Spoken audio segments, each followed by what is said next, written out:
নমস্কার, আমি জ্যোতিষতন্ত্র পি কুমার বলছি মন্ত্রের যন্ত্র থেকে।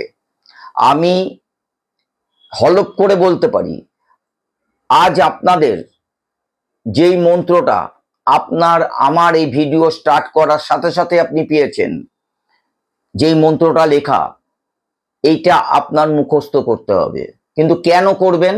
হ্যাঁ, সেই ব্যক্তিরাই করবেন। ধরুন, অনেকে অনেক বড় বড় চাকরি করেন, কিন্তু তাদের পদোন্নতি হচ্ছে না, তারা একটা জায়গায় থেমে আছে, হাজার চেষ্টা করেও কিন্তু পদোন্নতি হচ্ছে না। বাজারের যা কন্ডিশন এখন চলছে বর্তমানে, ঠিক তাদের জন্য। আর কাদের জন্য? অনেক বেকার, লক্ষ লক্ষ কোটি কোটি বেকার কিন্তু আমাদের চারিপাশে ঘুরে বেড়াচ্ছে। আমাদের ভাই বোন প্রত্যেকই বেকার। এই বেকারত্বর ক্ষেত্রে তাদের মানসিক ভেঙে পড়ছে, তারা তাদের জীবন ঠিক মতো সচলভাবে চালাতে পারছে না। এই মন্ত্রটা এই বেকারত্বের ক্ষেত্রে কিন্তু ভীষণ একটা কাজ করতে পারে। কিন্তু হ্যাঁ, মনে রাখতে হবে যে এই কাজগুলো আমার যে কোনো ভিডিওতে আপনারা দেখেছেন আমি আগে ইষ্ট দেবতার নাম করি।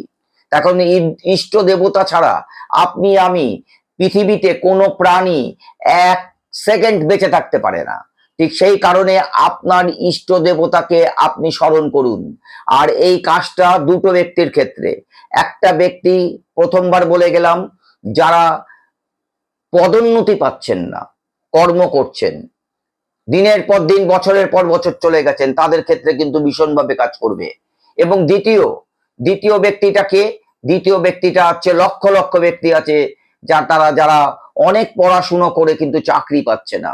ঠিক তাদের ক্ষেত্রে চাকরি যে ব্যাপারটা, সেই ব্যাপারটার জন্য আপনারা আমার এই যে মন্ত্রটা যে আছে, এই মন্ত্রটা মন দিয়ে আপনার কিন্তু মুখস্থ করতে হবে। এবং মুখস্থ করার পরে আপনি পূর্ব দিকে মুখ করে বসে ধূপ ধুনো জ্বালিয়ে, একটা প্রদীপ জ্বালিয়ে এই মন্ত্রটাকে সিদ্ধ করতে হবে।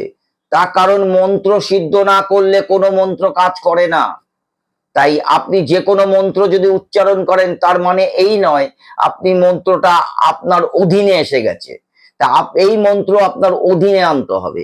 সেই অধীনে আনার জন্য এই মন্ত্রটা আপনাকে 1008 বার উচ্চারণ করতে হবে। পুরো মন্ত্র উচ্চারণ করার পর আপনার এই মন্ত্র আপনার অধীনে আসবে।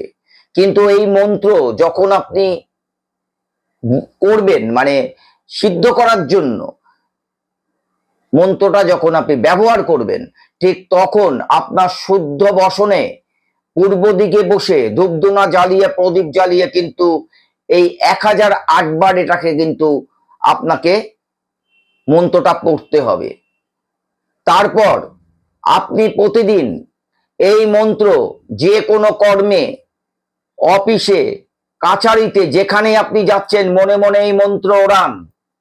আপনি দেখুন এই মন্ত্র আপনার জীবনে কতটা গতি বাড়িয়ে দেয়। নমস্কার।